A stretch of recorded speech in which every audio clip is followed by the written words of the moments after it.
Palembang adalah ibu kota Provinsi Sumatera Selatan. Terkenal sebagai kota pempek dan dijuluki sebagai tanah bumi Sriwijaya. Palembang memiliki perguruan tinggi negeri yang unggul, salah satunya adalah Politeknik Negeri Sriwijaya. Politeknik Negeri Sriwijaya terletak di Jalan Sriwijaya Negara, Bukit Lama, Kecamatan Ilir Barat 1, Kota Palembang. Pada saat ini, Politeknik Negeri Sriwijaya telah memiliki program magister terapan dengan program studi teknik energi terbarukan. Program magister ini bertujuan untuk mempersiapkan para profesional yang memiliki keahlian profesional, manajerial, dan dasar kebijakan dalam pengambilan keputusan di bidang energi baru terbarukan. Pada kesempatan ini, saya akan menyampaikan hasil penelitian saya yang berjudul Studi Delignifikasi dan Absorpsi pada pembuatan bioetanol dari batang pisang sebagai bahan baku blending menjadi gasohol. Latar belakang dari penelitian ini adalah kebutuhan energi dari bahan bakar minyak atau BBM ini semakin lama semakin meningkat. Di Indonesia sendiri, tahun 2016 masih didominasi oleh BBM sebesar 47%. Hal ini juga terlihat pada video yang bersumber pada kompas.com yang menunjukkan antrian konsumsi BBM di masyarakat sangat tinggi.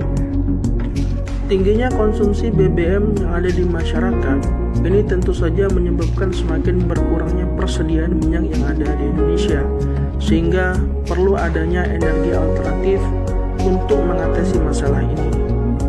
Misalnya saja dengan menggunakan gasohol. Gasohol adalah campuran antara bioetanol dengan bahan bakar konvensional dengan tujuan untuk meningkatkan bilangan oktan. Bioetanol merupakan salah satu sumber energi alternatif bahan bakar yang dapat dihasilkan dari bahan organik yang tidak terpakai. Misalnya adalah batang pisang. Kenapa batang pisang? Hal ini dikarenakan batang pisang memiliki kandungan selulosa 34,5%, hemiselulosa 25,6%, dan lignin yang rendah sekitar 12%. Nantinya, bioetanol yang diperoleh dari batang pisang ini akan dicampur dengan bahan bakar konvensional sehingga menjadi gasohol. Gasohol yang dihasilkan diharapkan akan bisa digunakan di masyarakat sebagai bahan bakar kendaraan sesuai dengan kualitas standar nasional Indonesia.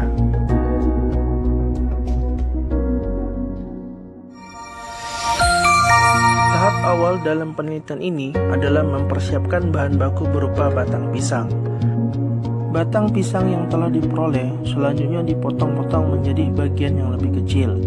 Kurang lebih ukurannya menjadi 5 x 5 cm.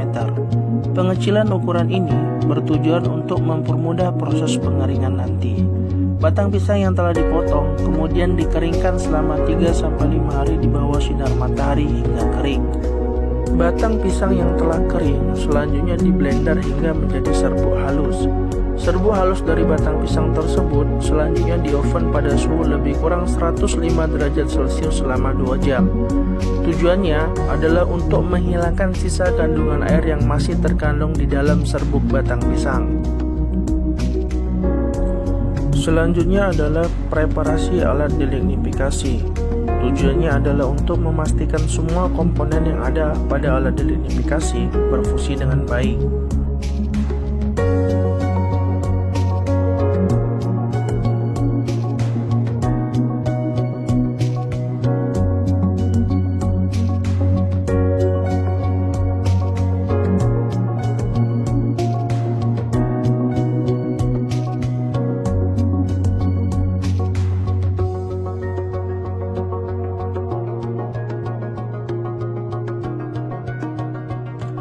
Tahap selanjutnya adalah proses delignifikasi dengan tujuan untuk menghilangkan kadar lignin pada serat batang pisang. Pada tahap ini dilakukan juga variasi temperatur pemanasan dan variasi pelarut. Tujuannya adalah agar didapatkan kondisi yang optimal dalam proses delignifikasi sehingga dihasilkannya serat batang pisang dengan kualitas selulosa yang tinggi dan kadar lignin yang rendah.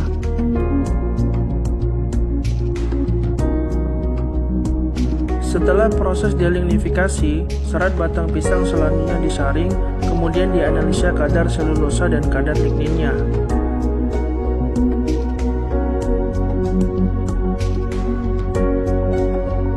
Setelah disaring, selanjutnya adalah menganalisa kadar ligninnya. Lalu kadar selulosanya. Pada tahap ini diperoleh kadar selulosa tertinggi di 81,3% dan kadar lignin terendah di 10,1% dengan kondisi operasi optimal yaitu di konsentrasi NaOH 10% dan temperatur pemanasan di 150 derajat Celcius. Serat batang pisang dengan kualitas terbaik kemudian dilakukan proses fermentasi untuk menghasilkan bioetanol. Bioetanol yang telah dihasilkan dari proses fermentasi selanjutnya diabsorpsi dengan menggunakan zeolit alam.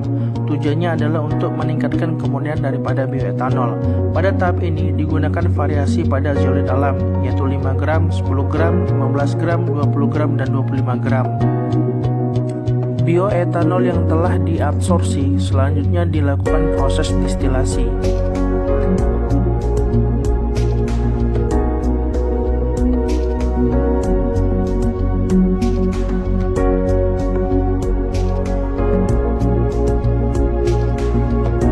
Bioetanol yang telah dihasilkan selanjutnya dianalisa kemurniannya dengan menggunakan GCMS.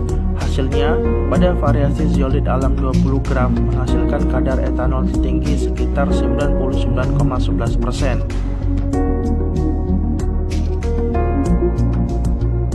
Bioetanol dengan kualitas terbaik kemudian dicampur dengan pertalite dengan komposisi bioetanol sebesar 5%, 10%, 15%, 20%, dan 25%.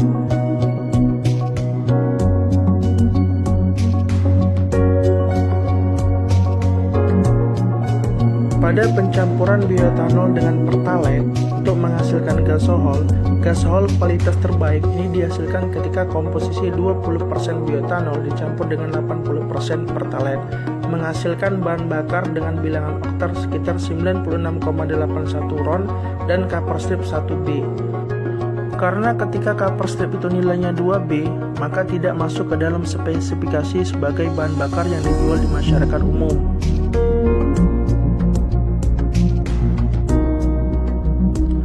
Hasil penelitian yang telah dilakukan dituangkan pada paper berikut ini.